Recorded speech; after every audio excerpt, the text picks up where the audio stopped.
Hello there everyone, and welcome to another edition of Lydia's Crafty Corner with me, Lydia, in my little crafty corner. So I am going to be creating these two cards today, and this is part of our December 2024 video hop, so make sure you keep hopping at the end. So first up, I am going to be using the fabulous Lovely Flowers press plate. Now I have the huge image, so this is ready on my glimmer, and I also have the Enchanted Gold mirror foil from Altenew, and I'm just going to cut a piece of this. So I'm just using some scissors just to trim this into kind of the right size. I'm not going to worry too much, and I just want to make sure that it is going to cover that press plate. You're going to want to pop that down, shiny side down, and then I have a piece of watercolor cardstock. I'm just going to place that over the top as well. I can then add in my plates, and then I'm just going to run that through my die cutting machine, and that is going to add the pressure needed to that hot plate to kind of adhere the foil onto that watercolor cardstock. So I'm just going to run that through and then pop that over to the side back onto my machine, because I do want this to heat up again because I want to use it again. So I'm just going to gently remove that foil, and you can see just how beautifully foiled that image is, and it is slightly sunken into that watercolor cardstock as well. So I have the image again, and I've just moved it slightly over on my kind of base on the glimmer. This time I'm going to use some silver foil, and I've just placed that again shiny side down, and this time I've added some jet black cardstock to the top of that. I've then added the plates, and again, as before, we're going to run that through my die cutting machine. And like I said, what that's doing is adding that pressure to kind of adhere the foil into place onto the cardstock. So I'm just going to gently peel that away, and you can see just how beautiful and bold that is. That silver foil against the jet black cardstock is stunning. Now I just want to add a little bit more of this image just into this corner piece here. So what I'm doing is I've waited until the plate kind of cooled down, so the image cooled down, and then adding that to the right place where I want it on the panel to make sure that it's in the right place. I'm kind of using my tweezers to keep it in position while I place that down back onto the glimmer. What you're going to need to do is kind of add a little bit of tape to this panel just to keep that in place, and I'm just going to let that heat up again. I'm then just going to add some more of that foil just kind of where it needs to be. You don't need to cover the whole area again.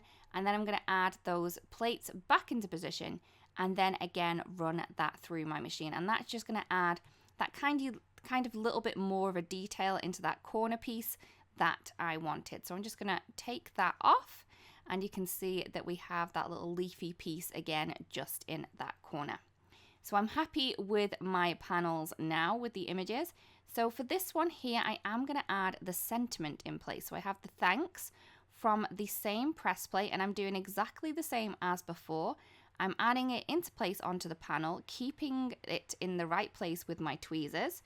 I have lined this up with some lines on the kind of grid lines that we have on the base to make sure that I pop this piece of cardstock back in the same place, so that thanks is going to be in the place that I want it. I have added some more silver foil onto the hot foil plate before adding the panel back into place, and then the two top plates. Remember, when you are foiling, you want to be able to pop that foil the shiny side down or the pretty side down, and then have the piece that's maybe not so pretty touch your cardstock. While I was at this position, I then decided that I wanted to foil all of these sentiments, not necessarily for these cards that I'm creating today, but to keep them spare in my little sentiment pot that I keep to the side of me when I'm working. Now, if you guys know me, you know that making sentiments is not my favorite job to do. So if I can make sentiments all in one go, I'm going to. Now with this here, because there was a kind of solid plate, I decided to put in a little shim. I find that solid plates work better when there is a shim. So when I remove this now, you're going to see that it didn't work as well as I wanted to. The top one I can get away with, but the bottom one didn't really work as well. So I am going to use two shims this time around.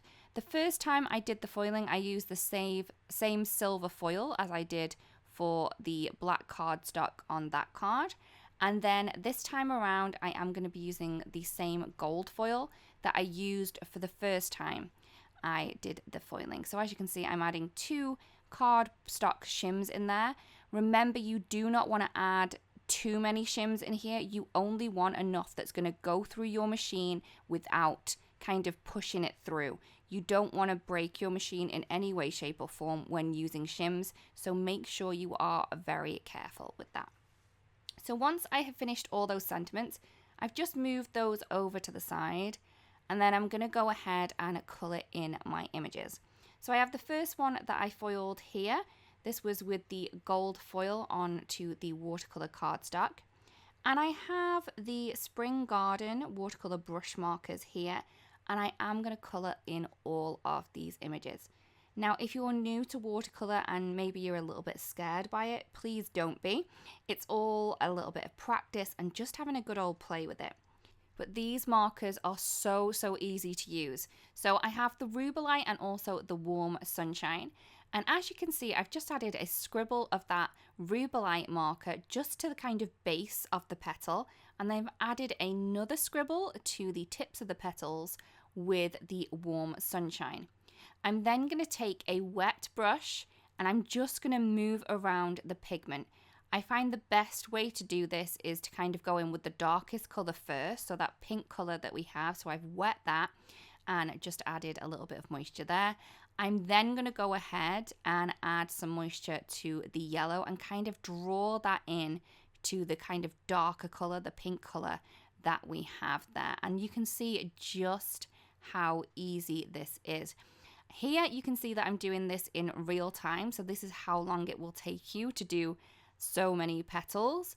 But now I am going to speed that up because I'm just going to be doing exactly the same technique, but just for all of the petals here. Now, because we're doing a kind of no line watercolor technique, I could have done all of the petals that were close together because we do have that embossing there. But I find that even when I have that embossing, I find it's best to kind of work with petals that are not touching each other to kind of get a cleaner look. So I am going to be adding a scribble of that kind of Rubelite, beautiful, bold pink color just to the base of the petals. I'm then going to be adding a scribble of the Warm Sunshine marker to the tips. And then I'm going to take a wet brush, move around the pigment from the dark color, which is the pink, and then add a little bit more color to the yellow. Once you start getting more kind of comfortable with doing this, you can definitely just start with adding the 2 scribbles of the color, and then taking your wet brush, coloring in the pink bit first, and then just drawing that out to the yellow. It will give you a kind of different look. So the more water you add down is going to give you a more watery effect. You can still add more pigment in if you want to. These pens do have a one-way valve on them.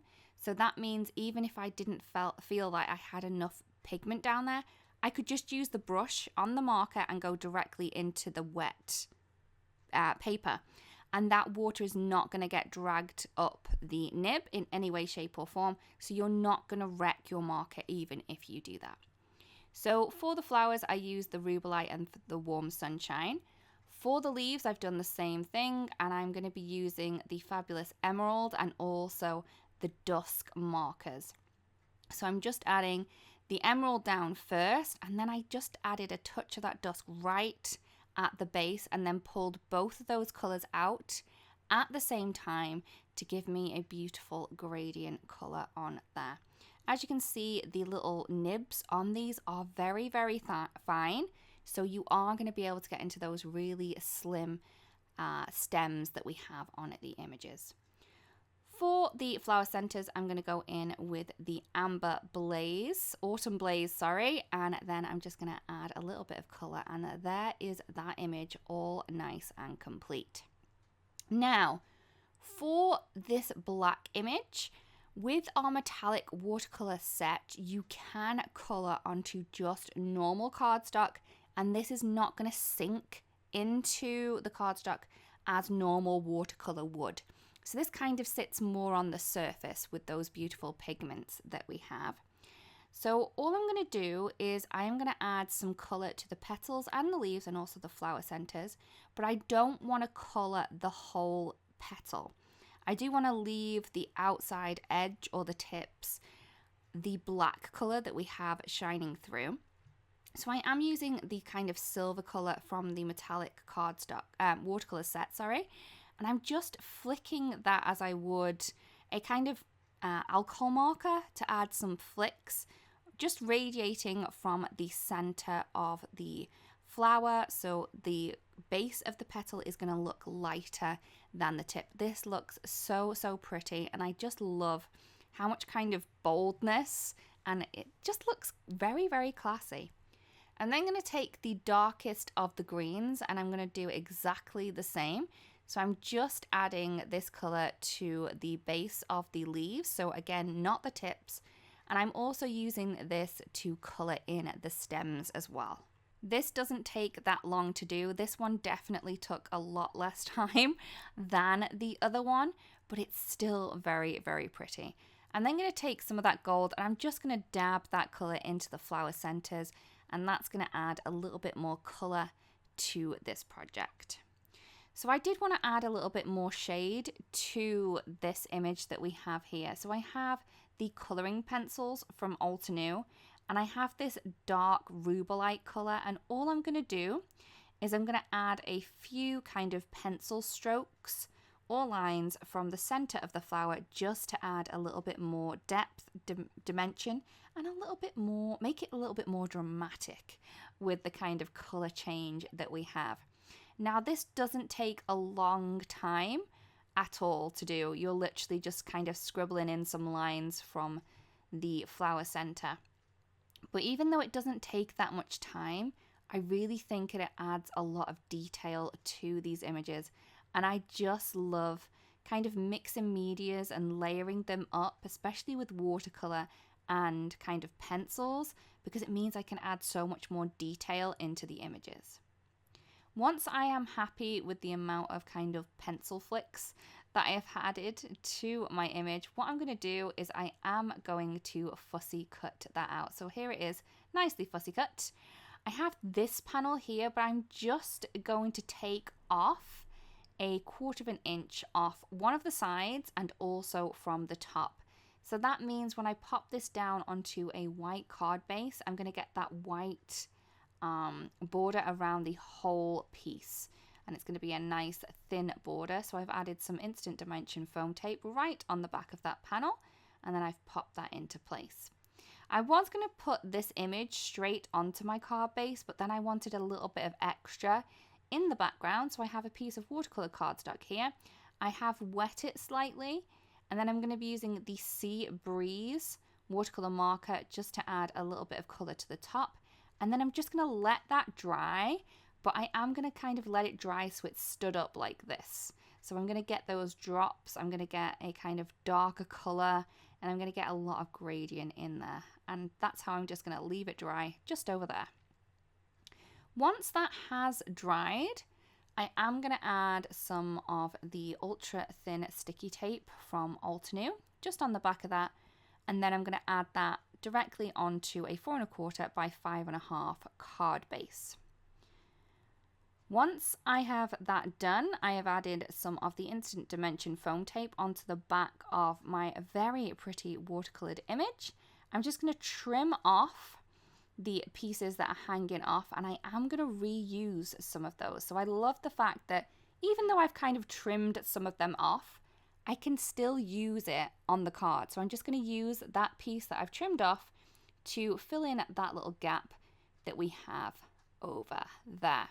So once that has been done, what I'm going to do then is I am going to take the sentiments from before, and I'm just going to cut around one of these. So I am going to be using my trimmer to trim around one of the kind of solid sentiments, but you could use your scissors if you wanted to. To add a little bit of more dimension to this, I am going to use some more of that instant dimension foam tape just to add on the back of that sentiment there. And then I'm going to pop that over the kind of floral arrangement that we have to kind of draw everything together. So there is the fabulous card there done, and then we also have two. So I just love the fact that we've used this press plate in two different ways with watercolor and foiling, and we've got such different designs with it as well. If you did make a card that's inspired by this, please share because we'd love to see. Thank you so much for watching, everyone, and please make sure you hop along with us today. Hello there! Did that video just spark your creativity? And do you want more project ideas and inspiration videos too? Well, if you do, please make sure that you subscribe to the Altenew YouTube channel. Also, make sure that you do click that notification bell so you don't miss a video. Thanks so much for watching. Bye bye!